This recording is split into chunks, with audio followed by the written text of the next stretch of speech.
Escúchame. Cierra tus ojos pronto. Alguien está en la ventana o llamando a la puerta. O quizás no. Se oyen ruidos en casa. ¿Escuchaste? ¿Hay alguien a tu lado? La silenciosa noche todo lo esconde. Él está cerca. Y me pregunto, ¿qué se rompe en el alma de un hombre para llegar a matar? ¿Qué ha ocurrido en su corazón para cruzar los límites del tabú ancestral? ¿Qué lo ha conducido al día de autos? Les habla Francisco José Fernández Cruz Sequera y les doy la bienvenida a este programa en el que recorremos la naturaleza del crimen y del criminal. Comenzamos. Esta noche nos ocupamos de uno de los crímenes que prácticamente no sabríamos cómo denominar. Si con justicia podríamos referirnos al caso del asaltante de Holloway, del estrangulador de Holloway, si fue el crimen de Sonia Caravantes, el crimen de Rocío Bannikov, o la injusticia que cometió un jurado popular con Dolores Vázquez. En todo caso, marcó un hito en la crónica negra española y marcó todo un hito en la tendencia amarillista que desde entonces ha venido acentuándose en la prensa española de forma constante y permanente, hasta el punto de hacer verdadera casquería diaria y cotidiana en las televisiones, día tras día tras día, sobre todos y cada uno de los casos que normalmente no son enfrentados con el rigor que se debiera y con la distancia y profesionalidad que se debiera. Escuchemos la narración. Cuando tienes un problema o necesitas asistencia jurídica, no buscas soluciones estereotipadas. En Sequera Abogados privilegiamos la atención personal e inmediata. derechopenal.es. Llámenos al 91 770 86 33 o venga a vernos a la calle Orense 27, escalera A, quinto izquierda, junto al Paseo de la Castellana. Sequera Abogados, ética profesional y experiencia a tu servicio.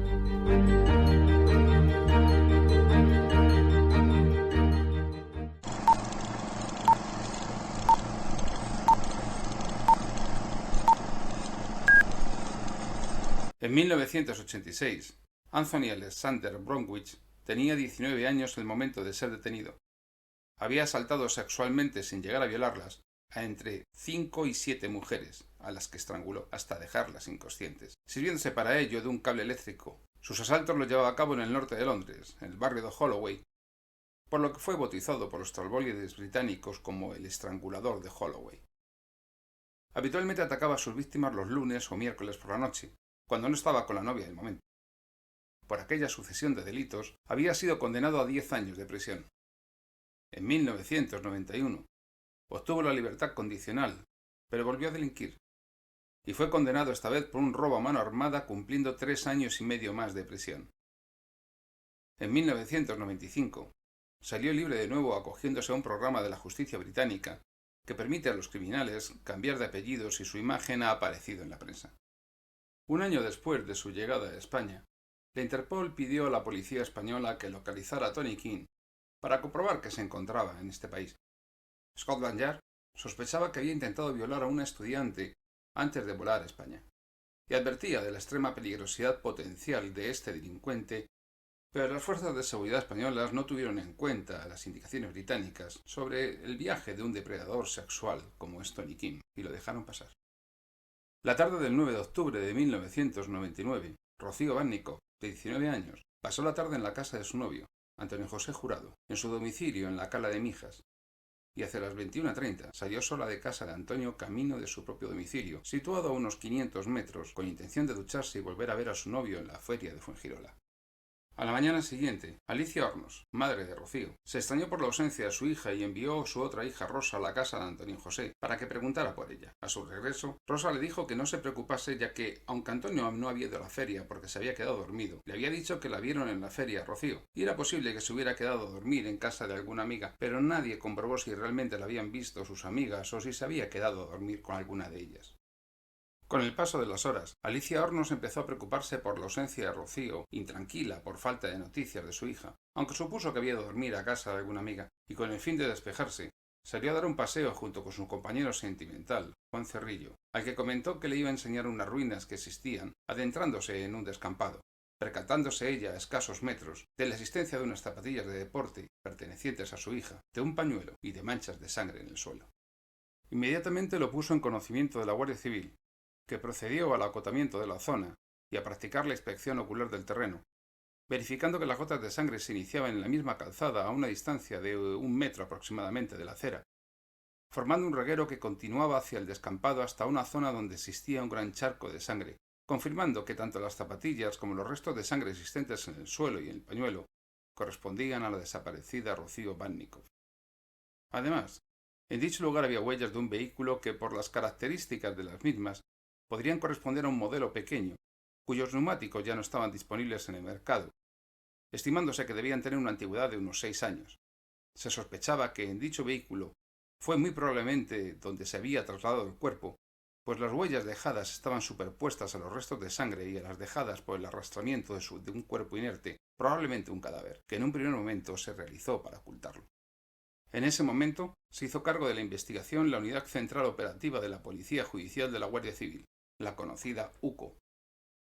Comenzaron así las diligencias para averiguar lo ocurrido. Se tomó declaración al círculo de personas más próximo a Rocío, y cuando se preguntó por la vestimenta que llevaba ese día, hubo discrepancias, ya que la madre de Rocío, Alicia Hornos, y la hermana Rosa, declararon que vestía una camiseta blanca con logotipo Nike y un pantalón morado elástico, pero Antonio, el novio de la joven, declaró que no llevaba tal camiseta y que nunca la había visto con tal prenda, que Rocío salió de su casa vestida con un body de color burdeos con tirantes y un pantalón vaquero. Otra testigo ocular declaró que, efectivamente, Rocío iba así vestida cuando la vio dirigirse por el camino de la finca La Cortijera. 3 o 4 días después de encontrar estos efectos, se presentó voluntariamente en el cuartel de la Guardia Civil un taxista que declaró que ese día regresaba de dejar a unos clientes en Fuengirola y que al llegar a la altura en donde aparecieron los restos de sangre y zapatillas, esquivó un vehículo todoterreno que se encontraba parado encima de la acera, contraria al sentido de dicho vehículo, con las luces puestas, y que al cruzarse con él pudo oír un enorme chillido o grito que le hizo asustarse hasta el punto de subir rápidamente los cristales de las ventanas de su vehículo. Este dato era importante, porque situó la agresión a Rocío a las 22 horas de dicho día, pues, según su declaración, se fijó en el reloj de su vehículo y marcaba exactamente dicha hora. El día 11 siguiente, la Policía Municipal, la Guardia Civil, Protección Civil y voluntarios del lugar realizaron una batida tratando de hallar el cuerpo de Rocío o algún indicio de su paradero, desde la cala de Mijas hasta Tolox, pero no se obtuvo resultado alguno, y la familia en la que Rocío cuidaba a los niños ofreció 2 millones de pesetas para quien aportara alguna pista sobre su paradero. Tras más de 3 semanas de búsqueda infructuosa, el día 2 de noviembre de 1999 apareció el cadáver de Rocío, totalmente desnudo, en unos terrenos ubicados entre Marbella y San Pedro de Alcántara, pertenecientes al complejo donde se encuentra el restaurante denominado El Rodeíto. El cuerpo estaba en muy mal estado, esqueletizado, probablemente por haber sido rociado con líquido inflamable y quemado, por lo que no pudo determinarse si había sido violada. A poca distancia del cuerpo se encontraron 2 bolsas de basura tipo industrial o comunitaria de color negro, conteniendo entre otros objetos personales 2 camisetas, de las cuales una de ellas era de color blanco con el anagrama Nike, pero no se encontró en dichas bolsas ninguna vestimenta correspondiente a la parte inferior, ni tampoco de su ropa interior. No existe duda en cuanto a que dichas prendas sean las que llevaba Rocío cuando la mataron, ya que la autopsia determinó que había recibido 8 puñaladas en la espalda después de ser degollada, y en estas ropas constaban los desgarros ocasionados por las referidas puñaladas. Según los investigadores, estas bolsas fueron unidas entre sí con cinta adhesiva en forma de sudario. Asimismo, apareció una pegatina de las repartidas por el párroco en la búsqueda organizada en el mes de octubre anterior. Esto hizo que se sospechara que quizá el asesino o algún cómplice fueran del círculo de Rocío o de su familia. El lugar donde fue hallado el cadáver necesariamente debía ser bien conocido por la persona que allí lo depositó, ya que el acceso al mismo partía de un camino existente que se inicia perpendicularmente a la carretera, inapreciable para los conductores que no conozcan su situación. El propietario del citado restaurante El Rodeíto manifestó que viendo en la televisión la noticia de la aparición del cadáver de Rocío, reconoció a una persona y que ésta, junto con otra, muy poco tiempo atrás, habían mantenido contactos para arrendarle el negocio. Este dato lo puso en conocimiento de los investigadores de la Guardia Civil, así como el nombre y teléfono de la persona a la que reconoció en la televisión, quienes resultaron ser familiares de Rocío. Esto también parecía indicar que los culpables podrían estar entre el círculo familiar de la fallecida, ya que conocían bien esa zona donde fue depositado el cadáver. Durante los primeros días tras la aparición del cuerpo, la Guardia Civil facilitó a los medios de comunicación al menos 3 informes diferentes y contradictorios sobre las condiciones en que fue encontrado el cadáver. A los pocos días, la familia de Rocío ya apuntó que el asesino de la misma tenía que ser alguien cercano a ella, por la forma, el sitio y la hora a la que se produjeron los hechos. Alicia Hornos, madre de la fallecida, alimentó la sospecha diciendo públicamente que el presunto móvil era el rencor, idea que respaldó la Guardia Civil, y se comenzó a hablar de 2 personas sospechosas concretamente, una amiga de la familia vecina de la Cala y la otra el novio de Rocío. Inicialmente, los agentes encargados de la investigación le tomaron declaración como principal sospechoso al novio de Rocío, Antonio. El hecho de haberse quedado dormido en su casa en lugar de haber acudido a la feria de Fuengirola como había acordado, la contradicción respecto a la ropa que vestía Rocío, la circunstancia de la poca altura desde su dormitorio a la calle, etc., le puso en situación muy sospechosa. Durante los interrogatorios, negó contundentemente los hechos y afirmó, asimismo, no tener carné de conducir, extremo este que se comprobó, pero paradójicamente se supo que conducía habitualmente.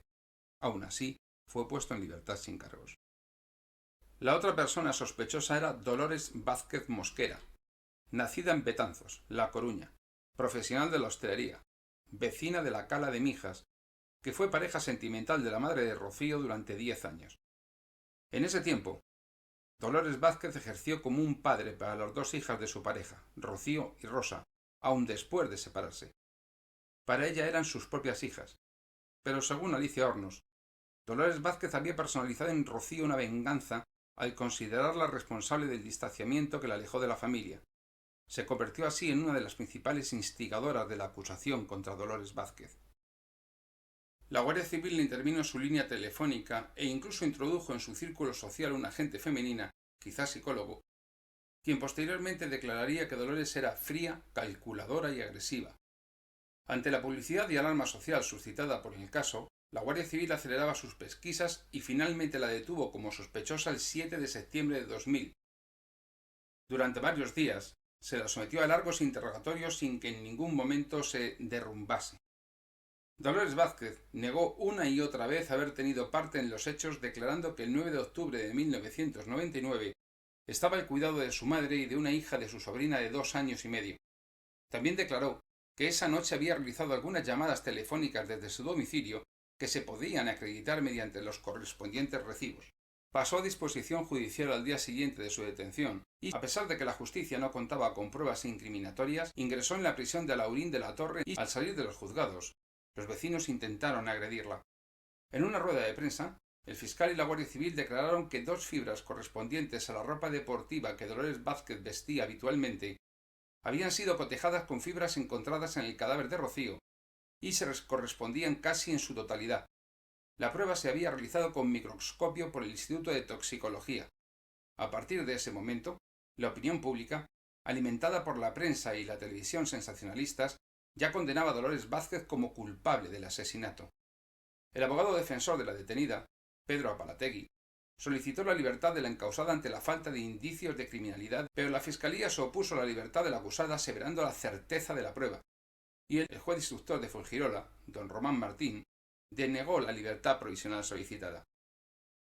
Pero desde el Laboratorio de Investigación de Criminalística de la Guardia Civil se solicitaron las fibras para realizar un nuevo análisis, ya que, con el efectuado por el Instituto de Toxicología, no había garantías de fiabilidad. El análisis de ADN definitivo concluyó que las prendas intervenidas no guardaban similitud con las encontradas en el cadáver de Rocío. Por otra parte, Tras verificar las huellas de neumático encontradas en el lugar en donde apareció la ropa, con las del vehículo Toyota de Dolores Vázquez, un deportivo reciente que calzaba neumáticos anchos, se supo que no había ninguna coincidencia. Pero lejos de servir de indicio exculpatorio de la investigada, el fiscal manifestó que Dolores pudo hacerse con el coche de un vecino que hubiera dejado las llaves puestas en su vehículo o podía haber alquilado un coche para trasladar el cadáver de Rocío, lo que impediría lograr la identificación de la rodadura del neumático, ya que, como es bien sabido, las flotas de los coches de alquiler se renuevan con una frecuencia muy alta. El abogado de Dolores Vázquez, ante la inexistencia de indicios de criminalidad, vuelve a solicitar su libertad provisional, pero el juez instructor nuevamente la deniega. El 3 de septiembre de 2001 se inició en Málaga el juicio por jurado contra Dolores Vázquez, que duró 16 días. La acusada declaró el día siguiente, 4 de septiembre, y manifestó que solo se ausentó de su casa el tiempo de cruzar el restaurante Oasis a 7 metros de su domicilio para comprar tabaco y tirar la basura, y que el resto de la noche no se movió de su casa.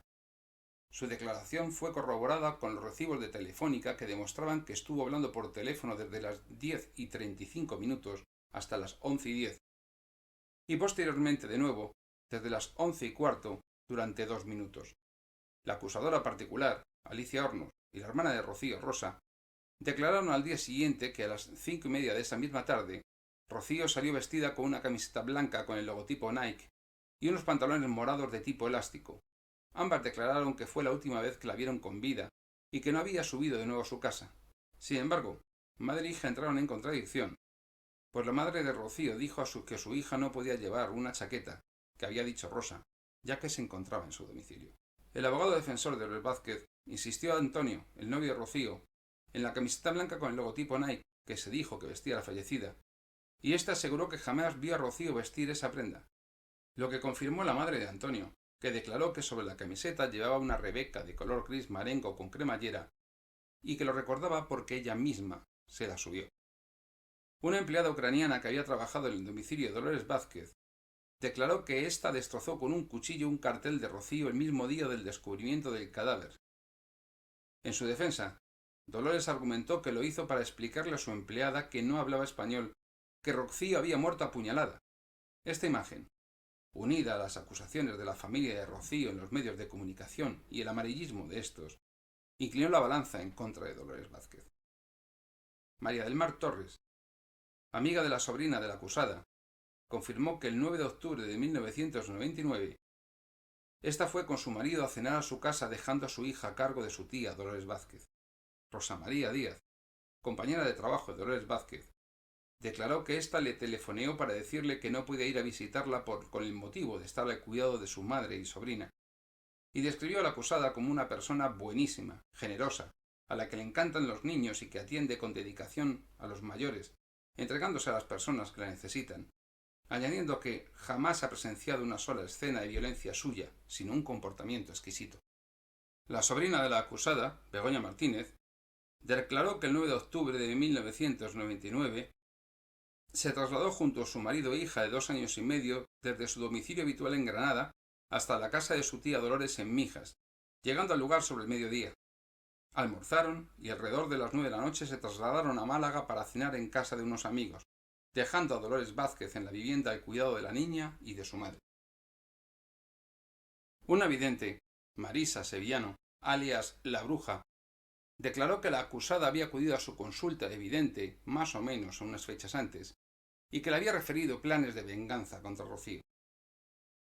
Después declaró el propietario del restaurante Oasis, diciendo que Dolores Vázquez nunca se ausentaría de su domicilio sin tener una persona al cuidado de su madre. Y la empleada de la anterior, Encarnación Lozano, declaró que Dolores Vázquez se acercó a la ventana de la cocina a las 11:30 del 9 de octubre de 1999 para comprar tabaco, con signos de estar nerviosa, al tiempo que decía que venía de correr. Después llegó el turno de los peritos. La Guardia Civil declaró que ninguna de las huellas dactilares encontradas en las bolsas de plástico se correspondía con las de la acusada. La defensa solicitó el cotejo con las huellas encontradas en los objetos que contenían las bolsas, pero el juez denegó la prueba. También declararon que las fibras encontradas en el cadáver de Rocío no coincidían con las fibras de la ropa de la acusada y que la pegatina de los grupos de búsqueda que había aparecido en los alrededores del cadáver no había sido utilizada, ya que no estaba despegada del papel protector. Asimismo, señalaron que el día del crimen, Dolores Vázquez no utilizó su coche ni alquiló otro, y que el modelo del coche Toyota de la acusada era de tipo deportivo de rueda ancha, y que no aparecieron ese tipo de huellas ni en el lugar de la agresión, ni en el lugar de la aparición del cadáver. Que las huellas de los neumáticos del vehículo utilizado en el crimen eran muy antiguos, y ya no se encontraban disponibles en el mercado. A pesar de todo lo dicho, a preguntas del fiscal, los investigadores barajaron la hipótesis de que Dolores Vázquez hubiera podido alquilar el vehículo para trasladar el cadáver, ya que las compañías de alquiler de coches renuevan la flota con mucha frecuencia, y podía haberse utilizado un vehículo con dichos neumáticos, pero no era una prueba, sino una especulación sin base fáctica. Por último, intervinieron los forenses, manifestando que la muerte se produjo por la pérdida masiva de sangre en el mismo lugar en el que fue atacada, y que pudo permanecer en dicho lugar de 4 a 6 horas aproximadamente, siendo posteriormente trasladado el cadáver a alguna casa en donde se le desnudó y se prepararon las bolsas que aparecieron junto al mismo. Según los 5 forenses, era muy inusual que, en tan corto período de tiempo, se produjera la esqueletización de un cadáver, pero que aunque existían casos constatados en la práctica forense, insistían, estos eran muy pocos. El fiscal del caso, el señor Montijano, se concentró durante todo el juicio en descalificar a Dolores Vázquez, sin aportar pruebas que la inculparan. Se centró en la relación lésbica que la acusada había mantenido en el pasado con la madre de Rocío y en la consecuente relación casi filial que la misma había tenido con la fallecida, sin que el juez impidiera esta barbaridad procesal. Finalmente, el fiscal, en sus conclusiones dijo que Dolores Vázquez se encontraba haciendo deporte por la zona de la Cortijera alrededor de las 10 de la noche, que se encontró inesperadamente con Rocío, discutieron y con un estilete o punzón que portaba, la asesinó, arrastrando su cadáver hasta unos matorrales para esconderlo. De camino a su casa, se detuvo a comprar tabaco en el restaurante Oasis en la urbanización El Chaparral y entró en su domicilio, que está justo enfrente.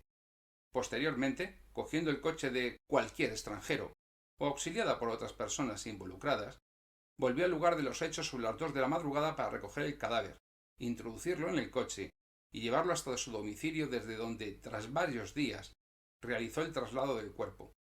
El 14 de septiembre de 2001, el fiscal terminó su informe pidiendo 15 años de prisión para Dolores Vázquez. 5 días después, el día 19 de septiembre de 2001, el jurado popular en el veredicto se limitó a repetir literalmente la tesis del fiscal, declarando a Dolores Vázquez culpable del asesinato de Rocío Bannikov de forma no unánime, 7 votos a favor y 2 en contra. El 25 de septiembre siguiente, ya disuelto el jurado, el magistrado de la Audiencia Provincial de Málaga, Fernando González Zubieta, condenó a María Dolores Vázquez a 15 años y un día de prisión y al pago de una indemnización de 18 millones de pesetas, 108.182 euros.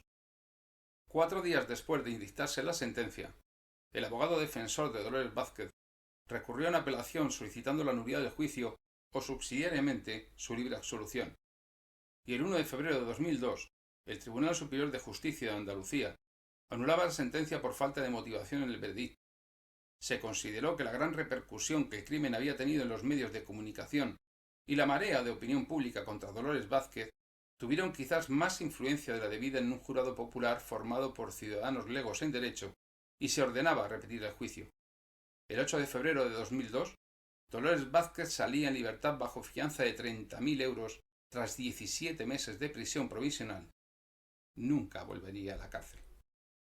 El 12 de febrero de 2002, el abogado de la acusación particular, Marcos García Montes, presentó un recurso de súplica contra la decisión del Tribunal Superior de Justicia de Andalucía de excarcelar a Dolores Vázquez, siendo desestimado el 24 de junio siguiente, que acordó mantener la libertad provisional de Dolores Vázquez, y recurrió en casación ante el Tribunal Supremo a la decisión del Tribunal Superior de Justicia de declarar la nulidad del juicio.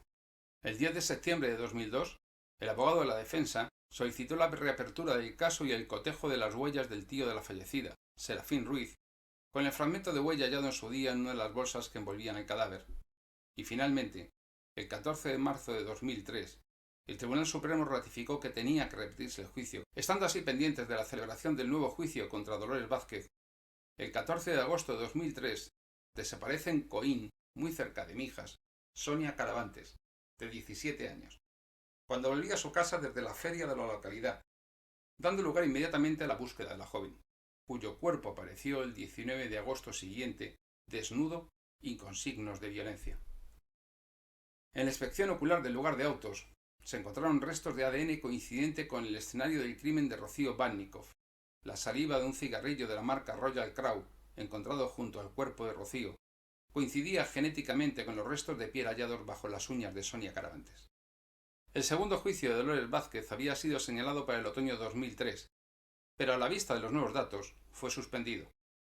La juez del juzgado de instrucción número 6 de Fuengirola, María Jesús del Río, decidió el sobreseimiento provisional del sumario respecto a Dolores Vázquez, rechazando la petición de la acusación particular.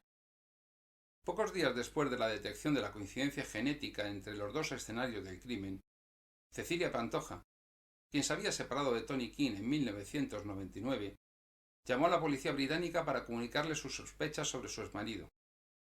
La noche de la desaparición de Sonia Caravantes, King llegó a casa de Cecilia con arañazos en la cara y sangre en sus ropas, contando que había estado en la feria de Coín. Scotland Yard recomendó a Cecilia que se pusiera en contacto con las autoridades españolas. Un policía anónimo escuchó el relato de la exmujer de King y elaboró un informe que elevó a sus superiores, incluyendo los documentos sobre la doble identidad de King que había aportado Cecilia. Inmediatamente, tratando de atar esta vez cabos de forma incontestable, dos agentes de la Guardia Civil entablaron conversación con King en el bar donde trabajaba y se hicieron con la colilla de un cigarrillo que había fumado el sospechoso. De esa colilla se obtuvo la secuencia de ADN que terminaría por confirmar las sospechas de los investigadores. El asesino en ambos casos era Tony Alexander King. El día 18 de septiembre de 2003, media docena de policías tumbaron a Tony Alexander King en el suelo para reducirle.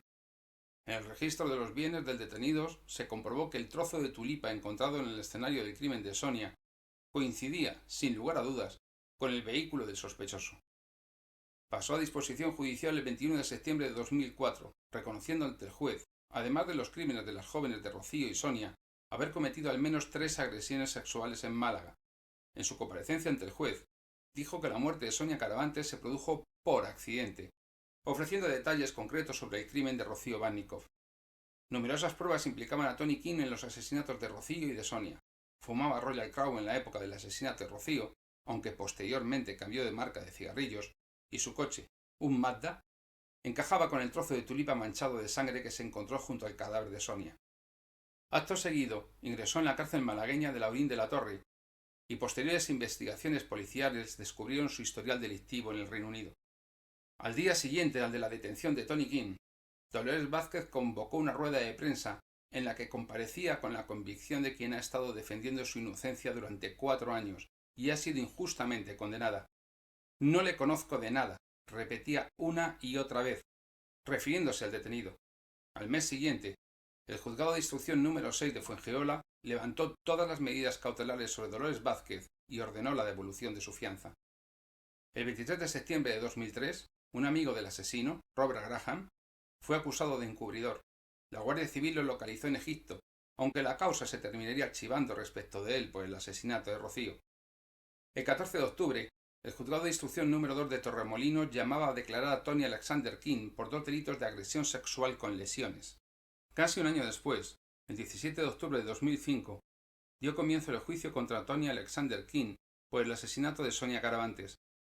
Él se declaró inocente, siendo finalmente condenado a finales de 2005 a la pena de 36 años de cárcel. El 20 de noviembre de 2006 comenzó el juicio contra Tony King por el asesinato de Rocío Bannikov. El británico nunca negó que estuviera presente en el lugar donde fue asesinada Rocío, pero no dudó en acusar a Dolores Vázquez del crimen, llegando incluso a afirmar que la vio apuñalando a Rocío por la espalda. También inculpó a Robert Graham, acusándole de haber degollado a la joven malagueña. Pero los investigadores no duraron en señalar a Tony King como autor único del crimen. En diciembre de 2006, un jurado popular declaró por unanimidad que Tony King era culpable del asesinato de Rocío Bannikov, pero lo exoneró del delito de agresión sexual, que no pudo ser probado debido al mal estado del cadáver cuando fue encontrado. La audiencia de Málaga lo condenó a 17 años de prisión y a indemnizar a la familia de Rocío con 294.000 euros. Además, fue condenado a otros 7 años de prisión por el intento de violación en 2001 de una joven en Benalmádena. Pero, ¿Quién ayudó a Tony King a trasladar el cuerpo de Rocío al menos en 2 ocasiones? Desde entonces, King vive en un duro régimen de vida penitenciario, que obliga a los internos a permanecer en una celda individual de 8 metros cuadrados durante 21 horas al día, de lunes a domingo, de enero a diciembre, año tras año. Desayunan, comen y cenan entre barrotes. Todos los días son cacheados y sus pertenencias registradas. Las pocas horas que sale al patio, lo hace en la mayoría de las ocasiones solo y siempre bajo la atenta mirada de los funcionarios de prisiones. Su contacto con otros presos o con los propios funcionarios es muy limitado. En estos casi 15 años de prisión, King ha pasado por los módulos de aislamiento de 3 prisiones españolas, Alhaurín de la Torre, Albolote y Herrera de la Mancha. Se encuentra clasificado en el fichero de internos de especial seguimiento, en la categoría 5, al ser responsable de delitos muy graves y violentos contra la libertad sexual, que han generado gran alarma social. Ni siquiera le está permitido ir al economato de la cárcel a comprar comida u objetos de aseo. A estos presos se les aplica una escasa atención terapéutica o rehabilitadora, y en ocasiones los médicos los atienden a través de la puerta de barrotes. En la actualidad, Tony King sigue siendo el principal sospechoso de la desaparición de María Teresa Fernández el verano de 2000 en Granada.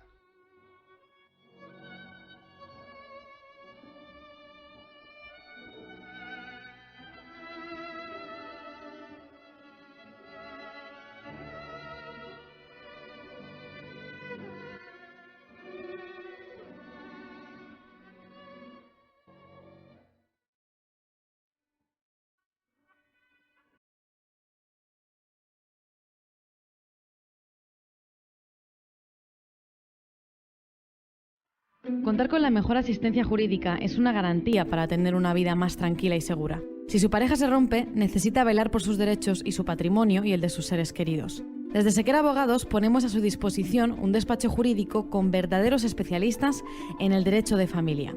Profesionales altamente cualificados en divorcios que prestan un completo servicio de asesoramiento y defensa legal.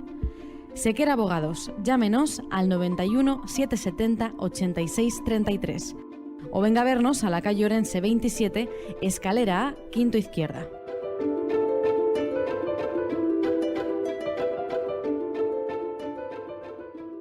De vuelta a la de la publicidad, buenas noches al equipo habitual que, como siempre, tenemos a nuestro experto en botiquines y tiritas, técnico en botiquines y tiritas, también en anatomía patológica, doña Liz Pérez. Buenas noches, Liz. Muy buenas noches, Francisco, ¿qué tal? Bienvenida. Esta semana espero que hayas hecho algo más que el anterior programa, que como siempre va de copa y pega, a ver si por fin trabajas un poco. Bueno, esto da un poquito más de juego. Está un poquito más de juego, menos mal. Por fin hemos conseguido que hagas algo.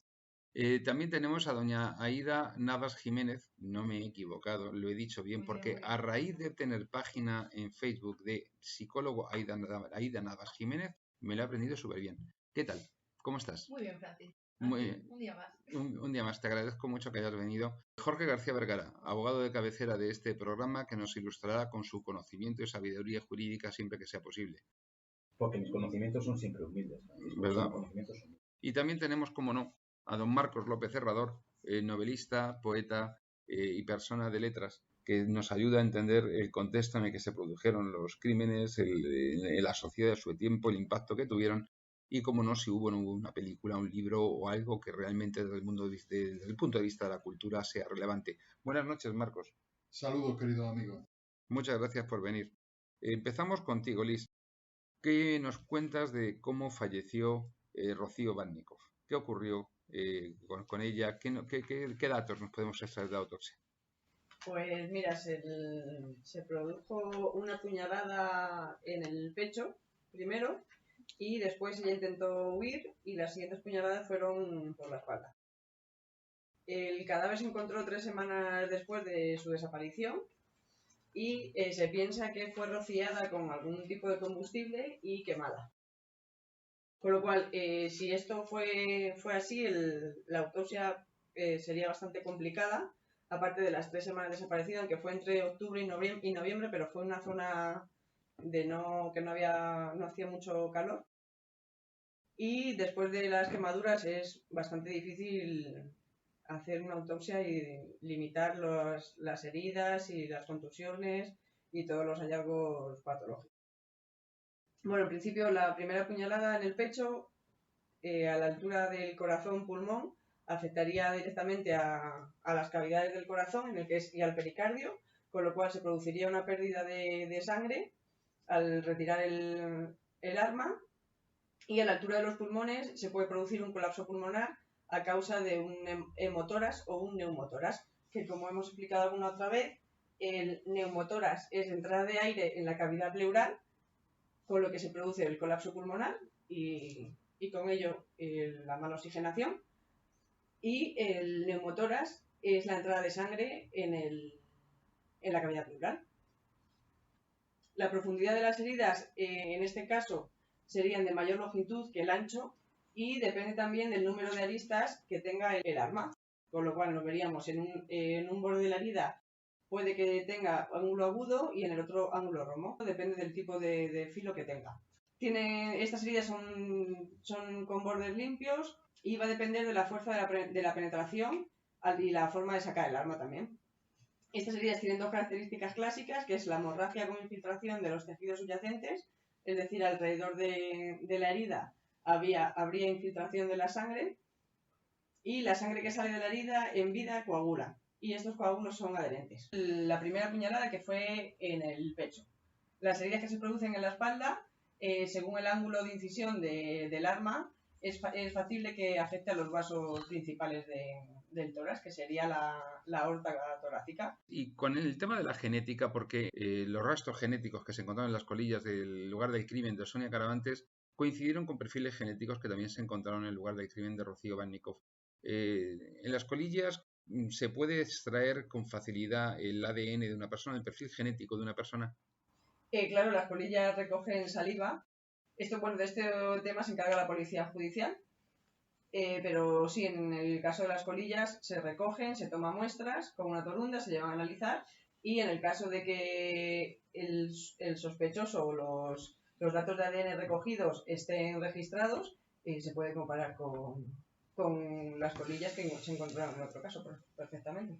En concreto, en el caso de la Policía Nacional, es el DEVI, el Grupo de Delitos Violentos, el que se encarga de la recogida de esas muestras, que normalmente la gente tiende a confundir un grupo con otro, el grupo de homicidios con el grupo de delitos violentos con policía científica, que tienen planos diferentes de actuación. Entonces, ¿es fácil o depende también de la conservación, del tiempo? Sí, también depende del estado en el que se encuentre, pues en este caso la colilla. También si ha sufrido deterioro por el tiempo, porque haya estado enterrado, todo eso también va a condicionar que las muestras que se recojan estén en mejor o peor estado. Muchas gracias, Liz. En este caso, Aida, uno de los datos que el morbo de la prensa amarilla asquerosa que se lanzó sobre este caso manejó, manipuló y excitó a la gente con él fue el tema de la relación entre Dolores Vázquez y la madre de Rocío Bannikov. ¿De qué modo crees que pudo incidir las características de esta relación entre el gran público y por qué despiertan cosas que son tan antiguas tanta expectación? Yo creo que realmente el ver las desgracias ajenas hace que consideremos las nuestras menos importantes.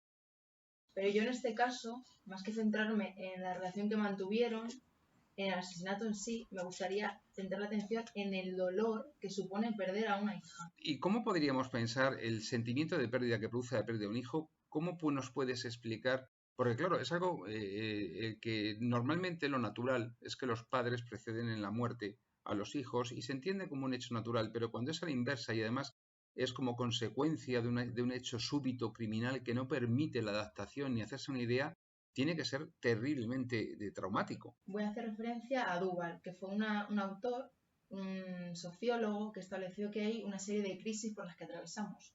Están las normativas, que son las que se esperan, como que incluyen el matrimonio, la expansión, la dispersión, etc.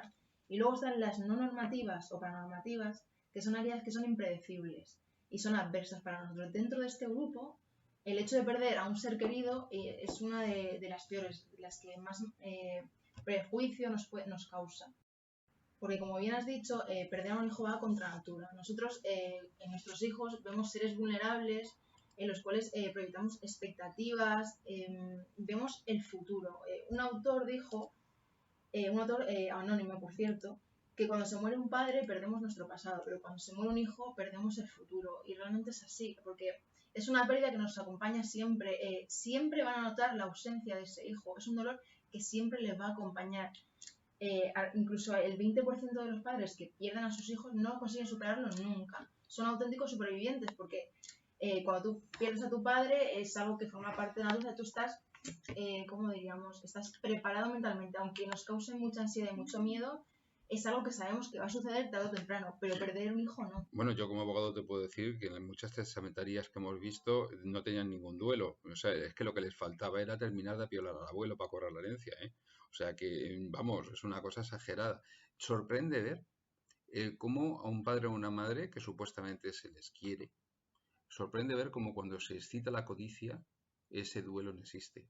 Y a la inversa, sin embargo, como normalmente de un hijo no se espera nada, jamás he visto, nunca he visto que una persona que haya perdido un hijo se mostrase indiferente o interesada en algo. Por eso me llama la atención tanto y te he hecho la pregunta, porque es algo, es un dolor que no consigo imaginar. Tampoco me hago la idea de lo que es la posibilidad de perder a un hijo. Es decir, ¿cómo se consigue perder un hijo y sobreponerse a ello? Es muy complicado. Y más cuando te lo han arrebatado. Una cosa es una enfermedad, o sea, una causa natural. Pero cuando hablamos de casos como este, en el cual te lo han asesinado a tu hija, es que la cosa se complica muchísimo. ¿Y de qué forma tan brutal, además? Sí, sí, sí. Entonces, dices, bueno, y sobre todo porque en un momento inicial supones, además, estás convencida de que la persona homicida es alguien a quien tú conoces, con quien tienes trato frecuente y que además está integrado en tu círculo afectivo. Que eso creo que lo hará aún más incomprensible, ¿no? Volvemos a lo mismo. Necesitas encontrar una causa, decir, lo han matado, pero ¿por qué? Porque es tan inconcebible para ti que necesitas hilarlo de alguna forma, y pensar que alguien de tu entorno cercano tiene un motivo para haberlo hecho te da como cierta calma. Es una calma aparente, decir, bueno, hay una causa. Puede explicarse incluso que hay un cierto alivio cuando uno conoce que la persona responsable de la muerte es un ser desconocido y no alguien de tu entorno. No, realmente yo creo que es al contrario, porque cuando no le conoces no comprendes el por qué, no encuentras una causa, simplemente ha hecho daño porque sí, y como no entra dentro de tu forma, o sea, de tu estructura mental, de tu pensamiento, no lo comprendes. Pero el pensar que alguien cercano lo ha hecho por celos, por dinero, por interés, por cualquier motivo de los conocidos, te da como cierto alivio, porque ahí, o sea, elimina la centroma y tienes una causa a la que puedes, o sea, tú puedes odiar a esa persona por un motivo. Pero en otro caso, no, simplemente es el hacer daño por hacer, y es algo que no entra dentro de nuestro pensamiento. O sea que realmente estamos hablando de un fenómeno que no podemos entender. Pero también tenemos otra personalidad, otro perfil psicológico en el que reparar, que es el perfil psicológico del homicida, de Tony Alexander King. Una persona que ya traía unos antecedentes desde el Reino Unido por agresión sexual importante y que puso de manifiesto la falta absoluta de control que sobre estos tipos de delincuentes violentos existía y aún así, por mucho que queramos, sigue existiendo, ¿no? De hecho, es muy desigual el tratamiento que reciben en cada país, pero aquí en España la mayor parte de los delincuentes sexuales salen de prisión sin rehabilitar, suponiendo que esa rehabilitación sea posible. De este perfil de homicida al que se le exoneró de la acusación de agresión sexual que no se pudo probar fundamentalmente por el mal estado del cadáver, ¿qué nos puedes decir, Aida?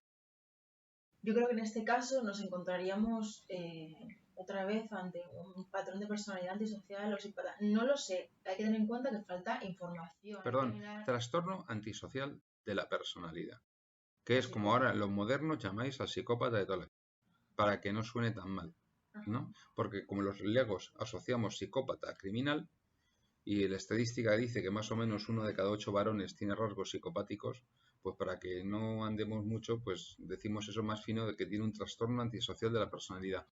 ¿Un trastorno antisocial de la personalidad es lo mismo que un sociópata? No, esto lo comentamos creo en uno de los primeros programas en los que participé, no me acuerdo el caso que era, pero también lo hablamos.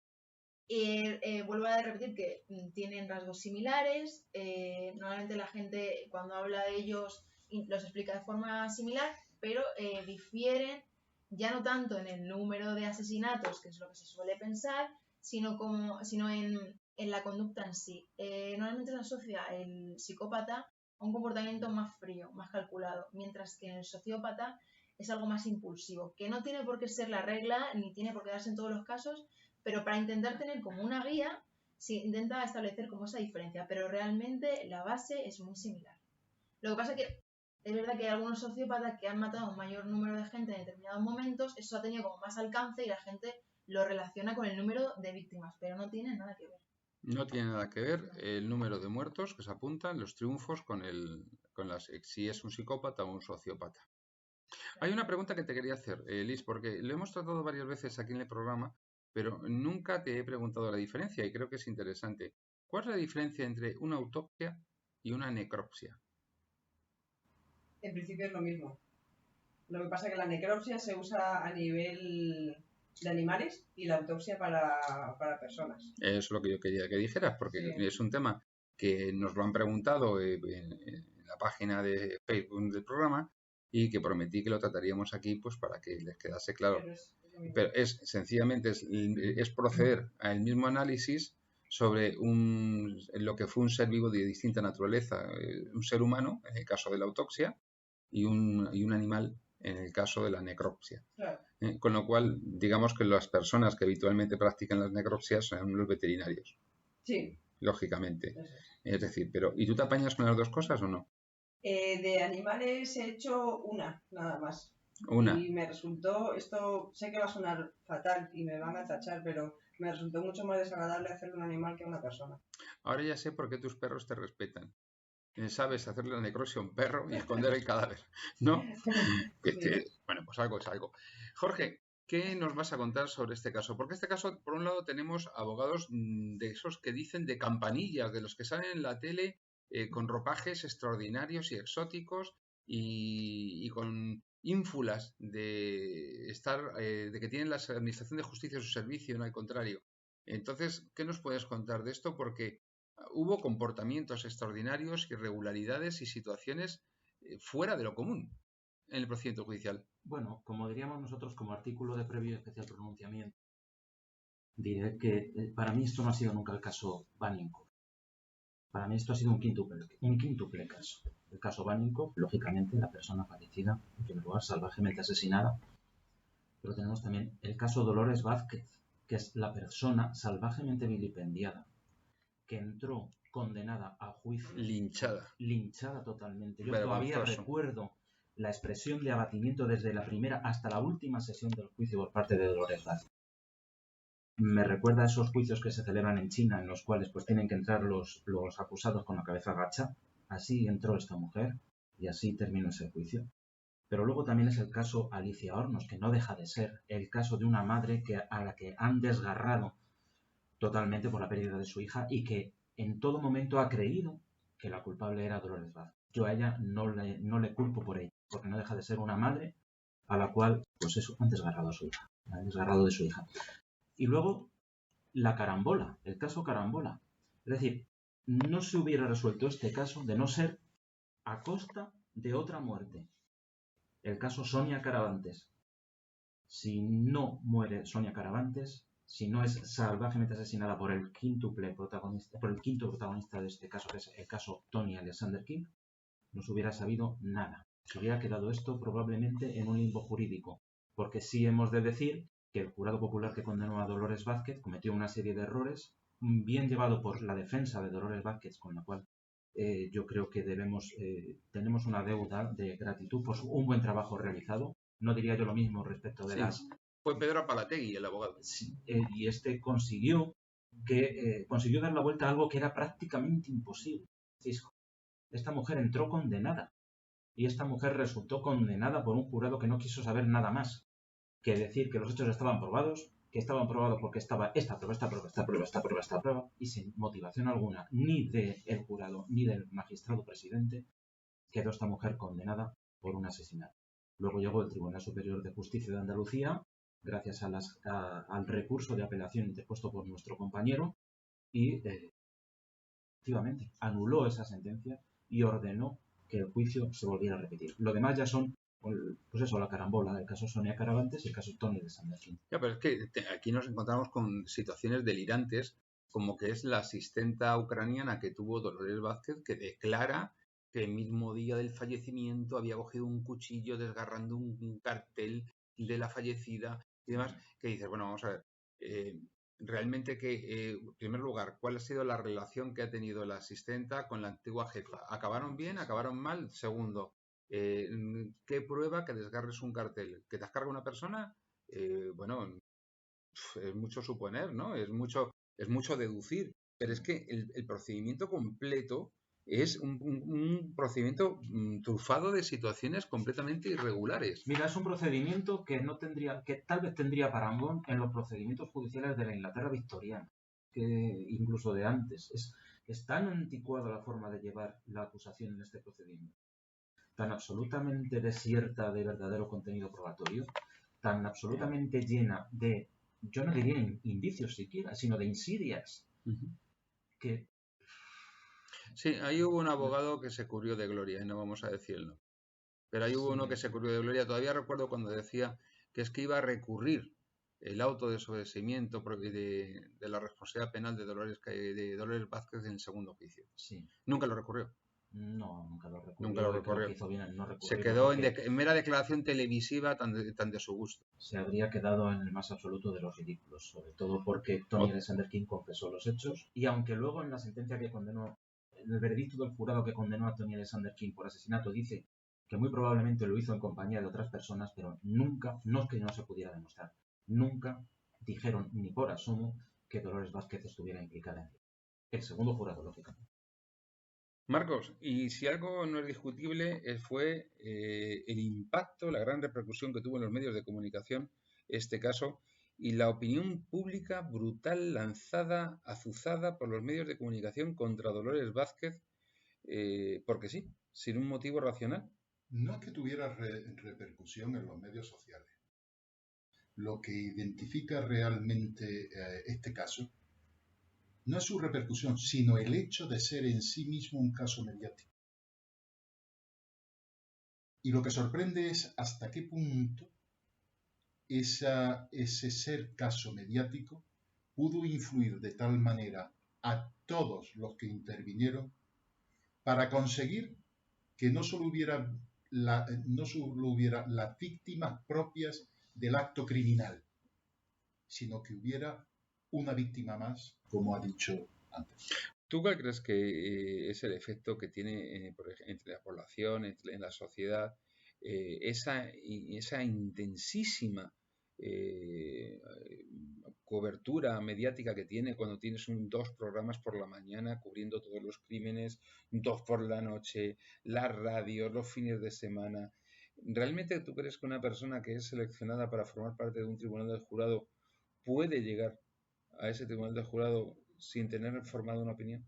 Hoy en día yo creo que no te puedes abstraer en absoluto de la influencia de esos medios de comunicación. Y de las redes sociales, que antes no estaban, redes sociales que antes no estaban. Pero en aquel momento es que ocurría que este caso añadía una serie de hechos muy truculentos que despertaban, digamos que el instinto de curiosidad más bajo que pueda haber en cualquier persona. Y a Dolores Vázquez que se convirtió en otra de las víctimas, tuvo la mala suerte de reunir todas las características que pueden excitar a una sociedad esa oscura pulsión irracional hacia el linchamiento. Por ser, entre otras cosas, diferente. Y por ser diferente se la linchó. Es decir, en esta cultura mediática, en esta cultura de la imagen, resulta que Dolores Vázquez no era guapa, no era esbelta, y además estaba acomodada, era una persona acomodada y sus inclinaciones o sus opciones no coincidían con los de la mayoría. Y además era antipática. Era una mujer de mucho carácter, muy antipática, lo cual saca todo lo peor de una sociedad, todos los prejuicios que pueda tener una sociedad. Y si ya rematamos que en aquella época ella era lesbiana, que había sido compañera de la madre, había sido amante de la madre, ¿estamos? pues ya tenemos todos los elementos para conseguir que Dolores Vázquez se convirtiera en un chivo expiatorio y que se la condenara por encima de toda razón jurídica. Porque se la condena en base a 21 circunstancias, evidencias todas circunstanciales, sin una sola prueba. Sin una sola prueba se destruye a esta mujer y se la destruye con una contumacia que tendría que avergonzarnos, porque este caso nos puso en evidencia a todos como sociedad. Puso en evidencia nuestro sistema de justicia, pero a todos como sociedad. Porque fijaros bien, cuando se encontró al verdadero criminal y al verdadero asesino, y se pudo probar fehacientemente, con pruebas y evidencias irrebatibles que lo era, se seguía insistiendo por parte de la policía, por parte de la judicatura, por parte de la sociedad, por parte de los medios de comunicación, que Dolores Vázquez tenía que seguir siendo culpable. Esta mujer tuvo que irse desde el país. Y esta mujer quedó destrozada para siempre. Aida Liz. Mira, hemos visto que los forenses manifestaron que murió desangrada en el lugar donde fue asaltada y que pudo permanecer en el lugar de 4 a 6 horas, ¿no? Y que luego se la trasladó en algún sitio donde se desnudó el cadáver y se prepararon las bolsas que aparecieron junto al cadáver, ¿no? Y dice que los forenses dicen que es muy inusual en un momento determinado que estuviera en un tan avanzado estado de descomposición en tan breve espacio de tiempo, casi esqueletizado, en unas semanas. Dice, pero que existen casos, aunque muy pocos, constatados en la práctica forense. ¿Por qué se puede producir esa rapidísima, casi fugaz podredumbre del cuerpo y reducción de esos restos? Pues va a depender mucho del ambiente que haya en el sitio donde se encuentra el cadáver, de la tierra y sobre todo también de los bichos, de la fauna cadavérica. De los escuadrones de la muerte. Escuadrones de la muerte, que hacen un papel muy importante. La entomología forense. Eso es. Y que actúan si es en el campo, actúan desde el primer momento, claro. Al poquito huelen la sangre y acuden al cadáver. Pero sobre todo también del ambiente en el que se encuentre. Y en este caso se dice que fue quemada, con lo cual también eso hace mucho, porque todas las partes blandas se pierden. Por lo tanto, es prácticamente imposible hallar vestigios biológicos que puedan acreditar la existencia de una violación. Sí. Y otra pregunta que te quería hacer, porque antes nos has hablado de las heridas que le causan la muerte, como apuñalamientos por frente y espalda. Obviamente, en razón del plano de inclinación, de los grados de inclinación que tienen sobre el cuerpo, esas heridas se puede determinar si fueron realizadas en línea ascendente o descendente. Y por lo tanto, ¿eso permitiría determinar, por ejemplo, la altura de la persona? Sí, claro. Aproximadamente. Siempre no es una ciencia tampoco es exacta del todo. Pero eso es algo que se puede tomar como indicio, ¿no? Sí. Con lo cual, unas heridas en una persona de una estatura mucho más corpulenta y mucho más alta, como el caso de Tony Kim, probablemente la fuerza y el modo de practicarlas fueron de arriba abajo. Sí. Y claro, esos planos de inclinación son mucho más improbables en el caso de Dolores Vázquez, ¿no? Si ella era más o menos una persona muy alta, claro, serían a lo mejor o más perpendiculares o más de abajo hacia arriba. Bien, y luego tenemos también, Jorge, que nos has estado contando, en este caso, ¿concurren en la conducta de Tony Kim circunstancias modificativas de la responsabilidad criminal? Pues en tanto en cuanto fue calificado como un asesinato, son las circunstancias específicas del delito de asesinato. Fundamentalmente la alevosía.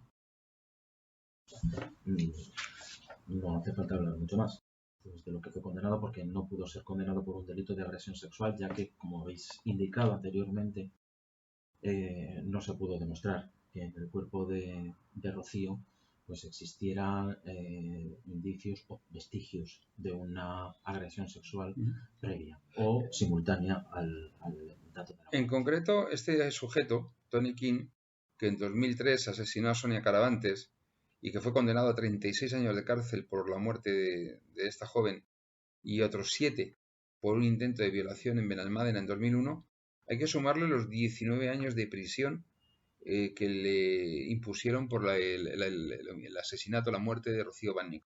¿Cómo se suman todas estas penas? ¿Las cumple todas? ¿No las cumple todas? ¿El triple de la mayor? ¿Qué son todas estas cosas? Es decir, ¿cómo funciona? Sí. ¿Cuántos años es el máximo tiempo de cumplimiento de la prisión? Bueno, el máximo tiempo de cumplimiento de una prisión sería el de 30 años. En algunos casos muy excepcionales se podría haber llegado a 40 años.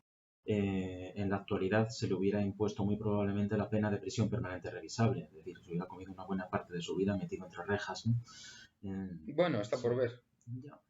Está por ver, porque los amigos de los criminales quieren quitar la prisión permanente revisable, ¿no? En cualquier caso, ya sabemos, ya hemos podido ver por el enorme número de programas que ya llevamos y por las experiencias que hemos relatado y por cosas que ya nuestros oyentes conocen, como es la famosa doctrina Parot, etcétera, etcétera, que bien, se empiezan a sumar condenas, tenemos cientos y cientos de años y al final queda reducido a una cantidad. No digo testimonial, porque en muchos casos estos asesinos muchos de ellos terminan sus días en la cárcel. Pero que sí, no se termina de entender cómo muchos de ellos, pese a tener cientos y cientos de años, salen de los años. Sí, los 400 que etarras que ha soltado Rajoy, sin ir más lejos, en esta legislatura, por firmar un papelito que llaman Viananclares, de que dicen que van a colaborar, pero hay 378 asesinatos de ETA sin resolver, de los cuales estos 400 asesinos podrían dar muchas explicaciones, pero no lo van a hacer. Pero a mí, aquí hay, en la sentencia que condena a Tony Kim, hay un aspecto interesante. Ese aspecto interesante es la famosa frase de aquella sentencia condenatoria de Rafi Escobedo: solo o en compañía de otros. Aquí lo que se dice es que solo y en compañía de otros, porque en la sentencia se constata que tuvo que tener ayuda de cómplice. Sí, pero esto forma parte, esto no lo dice un jurado profesional, esto lo dice el jurado de legos en derecho, el jurado popular, a quien se le somete a un interrogatorio que está en el cuestionario que se somete al jurado, y ellos determinan que efectivamente fue en compañía de alguien, no o en compañía de alguien, y en compañía de otras personas. Lógicamente a esas personas que no son objeto de enjuiciamiento, pues sería ilícito poner nombres y apellidos en esas sentencias, no se puede en el veredicto. Pero es eso, el jurado determinó que sí, que efectivamente Tony Alexander King no actuó solo. Claro, además al estar el cuerpo tan quemado es imposible ver si había signos de defensa en las manos, en la muñeca, de que otra persona la haya podido coger o sujetar. Bueno, el sinvergüenza haya hecho el intento de... El sinvergüenza en el caso, cuando declaró ante el juez en la instrucción del caso de Sonia Caravantes, dijo que la había matado por accidente. Sí. Es decir, que el tipo tiene cuajo, porque es que vamos a ver, a día de hoy una de las cosas que está teniendo la gran movilidad de personas, y no me refiero a la inmigración, me refiero a lo que sencillamente es el desplazamiento de personas dentro de la Unión Europea, y en el caso de criminales, por ejemplo, como presuntos criminales como Puigdemont, que está en Alemania, ¿no? Pues este tipo de presuntos criminales que se desplazan por toda la Unión Europea y se mueven, van de un sitio a otro, están en un sitio, mañana están en otro, y realmente no existe una base central de penados y rebeldes y de antecedentes policiales a nivel europeo cuando, vamos a ver, de Múnich a Madrid son 3 horas, con lo cual de Londres a Málaga un ratillo, y realmente estamos completamente desprotegidos de este tipo de sujetos. No hay más que ver las redes de extrema violencia que desde algunos países de Europa del Este se implantan en España, por ejemplo, los Borg, los capos de las mafias rusas que residen en España. Es decir, hoy día el mundo se ha vuelto mucho más peligroso que nunca y no tenemos ningún tipo de control sobre esto.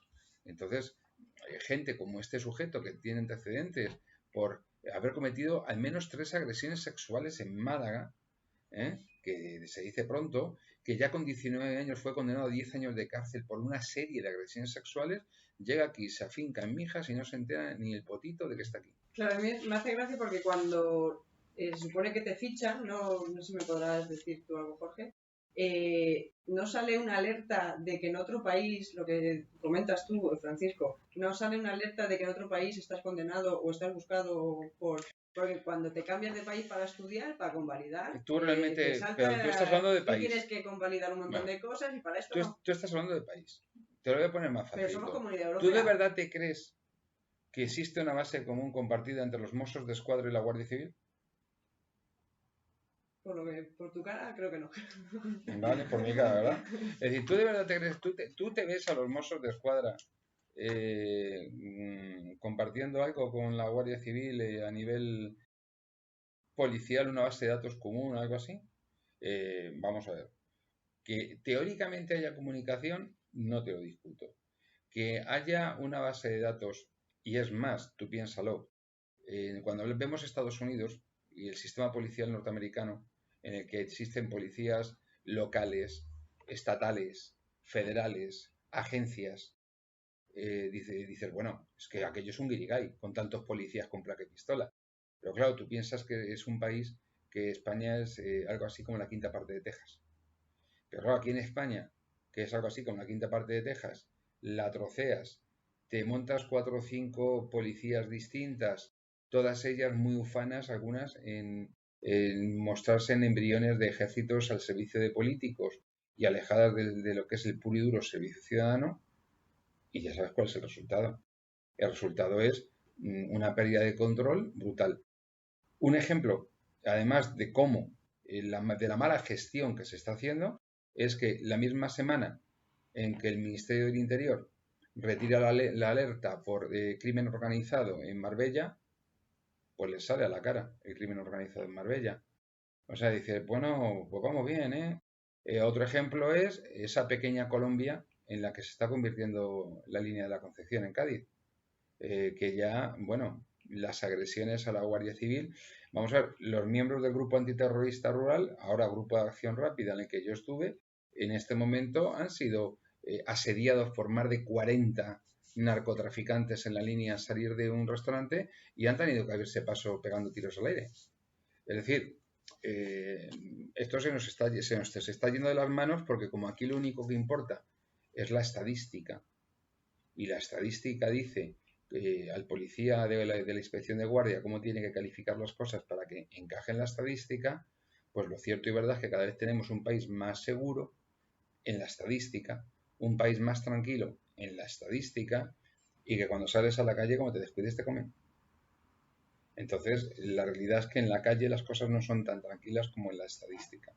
Y en este caso concreto se plantean problemas de orden jurídico y es que tenemos un sistema judicial que Jorge no lo puede decir sino que no está capacitado para hacer frente a esto, al que se le están recortando permanentemente fondos y poniéndole piedras en el camino para que no procese políticos, que es lo que se ha hecho con ponerle plazos a la instrucción.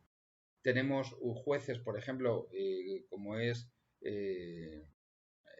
la jueza Alaya en Sevilla, que son removidos de su puesto precisamente para que no sigan investigando en la dirección que no deben y se ponen otras personas más convenientes. Y así sucesivamente vamos viendo que la justicia se está quedando poco a poco fuera de juego. Luego, las policías, la fragmentación de los cuerpos policiales en España, el modelo policial español, cada vez se demuestra que es una cuestión también de orden político. Los guardias civiles y los policías nacionales trabajan, son los que soportan el peso de todo esto, pero no cobran lo mismo que quienes no lo soportan. Y encima, entre la propia Guardia Civil y la Policía Nacional son tradicionales los piques y la competencia, ¿no? Muchas veces en detrimento de la eficacia. Y si encima le añades al servicio de vigilancia aduanera en temas de narcotráfico, porque es género prohibido y por la ley de contrabando se meten, hace poco se acusa al servicio de vigilancia aduanera, desconozco si con fundamento o no, de haber embestido a una lancha contra narcotraficantes de lo que resultaron muertos, cuyas familias están reclamando por sus deudos con todo el interés del mundo. Con lo cual, vamos de mal en peor. Jorge, ¿vas a decir algo? Pues sí, volviendo, yendo a lo que es el caso Dolores Vázquez, que yo ya lo llamo caso Dolores Vázquez, eso casi supuso un tiro de gracia a la institución del jurado conforme venía establecido y, por desgracia, sigue establecido de la misma manera. Es decir, el del jurado popular de 9 personas legas en derecho. Esto puede estar muy bien para determinados delitos y creo que lo hemos hablado en algún programa. El Tribunal del Jurado conoce delitos muy variopintos. ¿no? O sea, no solamente de homicidios y de asesinatos, sino que también de allanamientos de morada Por eso no existen ya en o de España. tráfico de influencias. Los allanamientos de morada ya no existen por eso, porque tienen Efectivamente. jurado. Efectivamente. Entonces, ¿de qué estamos hablando? Estamos hablando Como cuesta de muy que- caro, de- pues no de nos que el caso jugamos. Dolores Vázquez fue puesto en manos de 9 personas que venían totalmente mediatizadas. No les culpo de ello, porque prácticamente toda España estaba mediatizada, estaba influenciada por todo lo que se había dicho sobre Dolores Vázquez y entraron directamente a condenarla, tal y como ha dicho muy brillantemente Marcos. Esto, por aquel entonces ministro de Justicia, José María Michavila, llegó a decir que el error en el caso Baninkoff estuvo en el jurado y que los jueces lo corrigieron. Bien, pues tal vez la corrección pueda ir no suprimiendo la institución del jurado, sino cambiándolo. Para esos delitos especialmente graves, introducir la figura del jurado escabinado del que ya hemos hablado anteriormente en otros programas. Ya sabes que no soy muy partidario de la institución del jurado, aunque teóricamente me gusta, en la práctica ya he visto que no. Marcos, ¿y tenemos peli? Pues no tenemos peli, pero Pues sí vaya, por Dios. tenemos, pero tenemos una serie de televisión que se hizo en 2 capítulos y que yo recomiendo a nuestros oyentes. En YouTube se puede ver.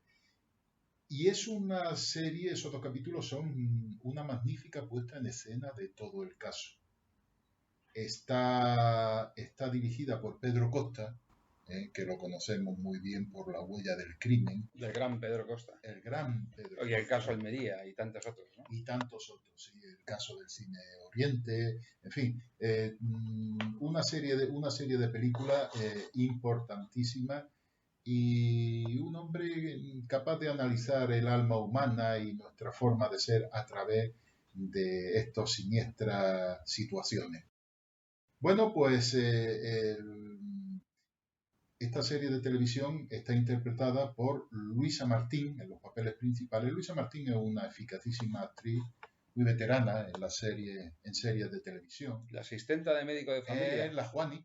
La Juani de médico de familia, que hace aquí un papel verdaderamente memorable, pues se ve que la mujer se lo ha trabajado, pero a base de bien. Es una gran actriz. Acaba moviéndose, acaba llevando su cuerpo y moviéndose exactamente igual que Dolores Vázquez, Es impresionante. Y luego Juanjo Puig Corbet, que está siempre acertadísimo hasta que se mete a separatista. Entonces, yo recomiendo mucho que lo vean nuestros oyentes, porque la serie narra sin concesiones cómo Dolores Vázquez es condenada sin una sola prueba concluyente y basándose en meros indicios. Bien, el caso, como ya hemos dicho, no es que fuera mediático, es que fueron los medios de comunicación los que constituyeron el caso. No se ha escrito ninguna novela sobre el particular y digamos que la escenificación de todo esto, pues la que tenemos relevante e importante a la que me acabo de referir. ¿Tú crees que hay material para una novela seria? Sí, siempre hay material para una novela seria. Lo que hace falta es que encontrar el novelista, vamos, que le dé sentido a todo. Al final, en una novela no es aquello en lo que te basas, sino aquello que escribes. Tom Wolfe, por ejemplo. Sí, bueno, Marcos ahora está cambiando de registro porque está en pleno, no espero que no te moleste que lo diga, que estás en pleno proceso de conclusión de una novela histórica de romanos, porque Marcos también es un verdadero especialista en el mundo de los romanos. Tanto es así que ha sido seleccionado por la más importante editorial de novela histórica, que es Edasa, y esperamos que en la próxima temporada tengamos las primeras novelas históricas de romanos del Bajo Imperio, con Marcos López Herrador como novelista y como autor. Esperemos, porque es un periodo de Roma que es muy desconocido y sin embargo resulta que es extraordinariamente apasionante, conflictivo y sobre todo mi novela empieza en el año 375. No nos la cuentes, 100 años no nos hagas spoilers, déjanos que la compremos. De que el Imperio Romano cayera, ¿no? Y no os podéis imaginar la cantidad de paralelismos que hay con nuestra civilización, con nuestra forma de pensar. Bueno, No lo pues puedo imaginar. aguardaremos el año que viene para que nos digas títulos, editorial y cuando la presentas y lo contaremos aquí, aunque solo sea por si alguno más pasa de estas degeneraciones La a novela estas está otras. terminada y la corrección está ya enviada.